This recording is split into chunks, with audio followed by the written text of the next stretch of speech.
la realidad es que este año hay un montón para jugar. Y el Game Pass está dando, pero contenido. Que si tú eres una persona que le gusta jugar demasiado, que realmente le gusta estar como Netflix, viendo una serie, terminas una vez otra película, ves otra serie, así. Definitivamente, si tienes Xbox o PC, tienes que tener el Game Pass. Si no, te vas a perder un montón de cosas súper exageradas que están saliendo. By the way, tiraron High on Life esta semana, tiraron hoy el de Robocop, que aunque para mí fue una mierda, ¿sabes? Yo todo lo que vi no me llamó tanto la atención. Un montón de gente me ha dicho, ¿sabes? Un par de personas. Tengo como 4 personas que me han dicho, está bueno, juégalo. Vamos a probarlo, ya lo puse a bajar, así que nada, vamos a ver esto. Esto es lo próximo que viene para el Game Pass, que es como un Souls game que se ve bastante prometedor. Vamos a ver esto. Vamos a ver esto. Esto está en HD. I'm not gonna lie to you folks, when I hear the word Souls-like, my eyes start to glaze over and I imagine the sweet release of death.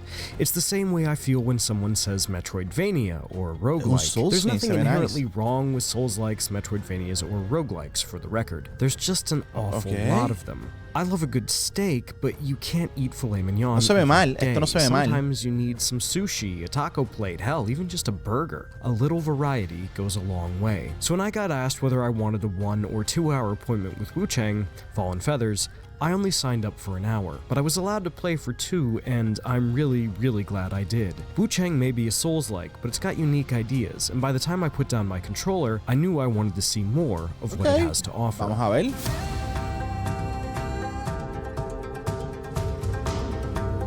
Wu-Chang Fallen Feathers sets itself apart from the jump with its unique art and setting.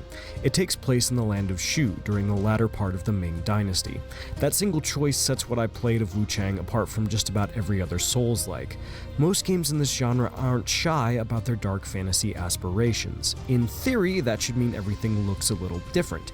In reality, that means most games look like Dark Souls, which means that most games really look like Berserk. I like Berserk, but it's not great when it looks like everything stepped out of one of Kentaro Miura's panels. La real. Dark fantasy make a no veces mistake, un montón de estos Souls games se parecen, ¿sabes? Hay un par de Souls games que no voy a mentir, que es como que está cool, pero otro Souls game, ¿me entiendes?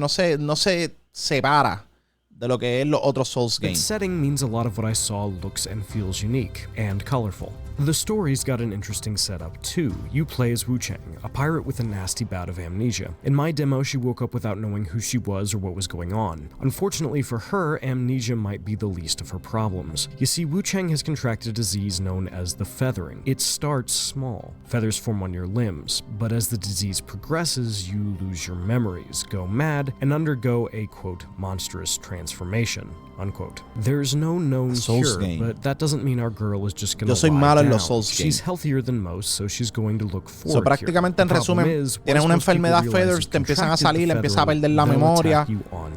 En resumen, it's a neat reason for why just about everyone in Wu-Chang, though not all, there are plenty of people still willing to help you, will attack you as soon as they see you. And the feathering isn't entirely a curse. It also gives Wu-Chang access to very powerful magic. Unlike most other Souls games, you don't have to equip or spec into magic for it to be useful. It just is. That's pretty slick. The other big thing Wu-Chang does is make each of its weapons unique. Each one is different in very subtle ways. The Great Axe in my demo could block, but parrying was a technique that was essentially reserved for a longsword. Other weapons didn't have either ability, opting instead for attack skills to lay on the hurt. And you can't just fire off those skills any time, either. Using them, aside from block and parry, which you always have, provided you've equipped a weapon with them, takes charges, which you build by pulling off perfect dodges or parries. Nailing perfect dodges and parries also charges your magic. Wu-Chang isn't quite as fast as Bloodborne, but it's faster than most Souls-likes and encourages you to be aggressive to build those charges. The dance is still here against bosses, and you shouldn't charge them blindly, but Wu-Chang is less about waiting for enemies to whiff an attack and punishing them, and more about forcing them to swing at you,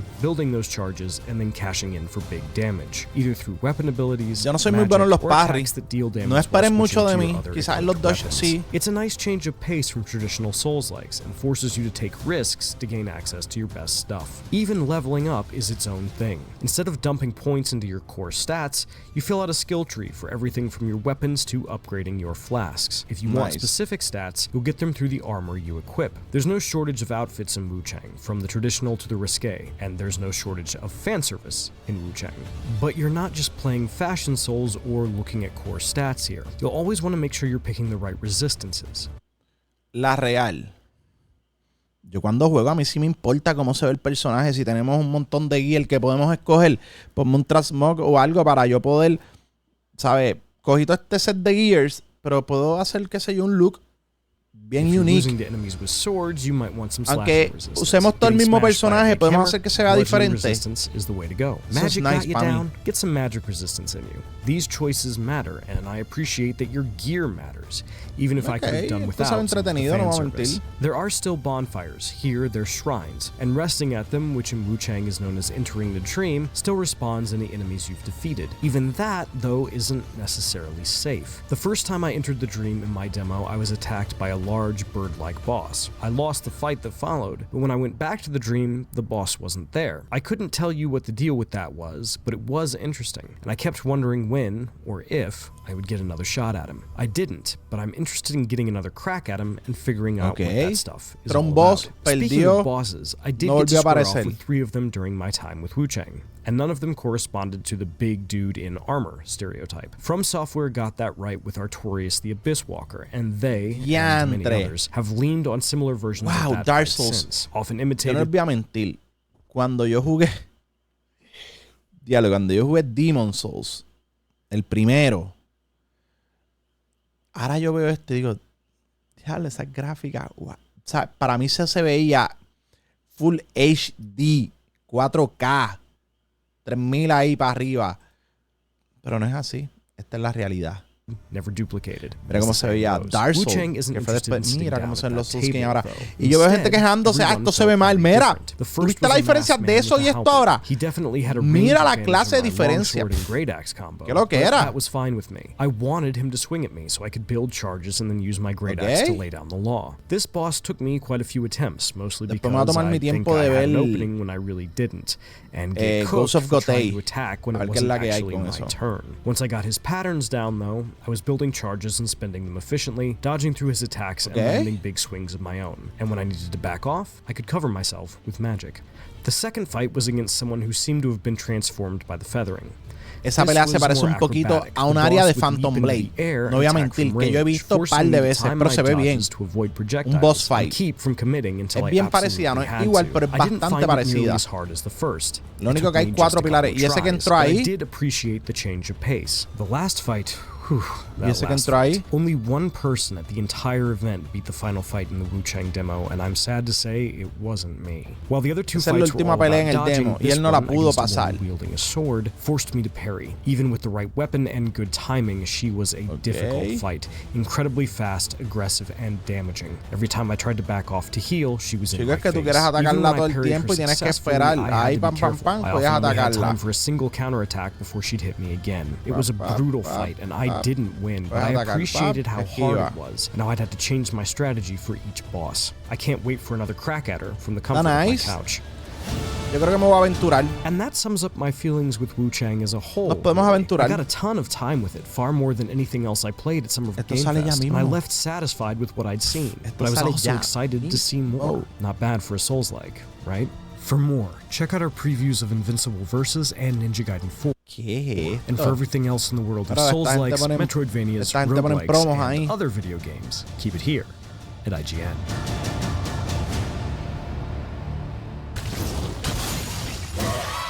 Okay.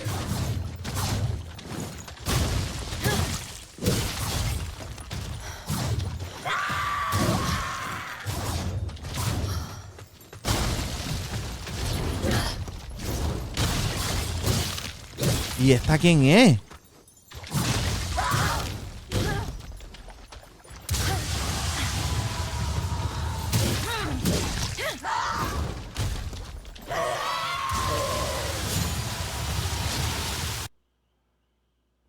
Definitivamente vamos a tener que jugar esto. vamos a probarlo. Yo no les voy a decir que no, porque la realidad es que vamos a probarlo. Corillo, no olvides que me puedes seguir en donde Facebook, Instagram, YouTube, TikTok, Twitter, X, para que vaciles con nosotros y veas todo lo que estamos haciendo. Los veo, Corillo.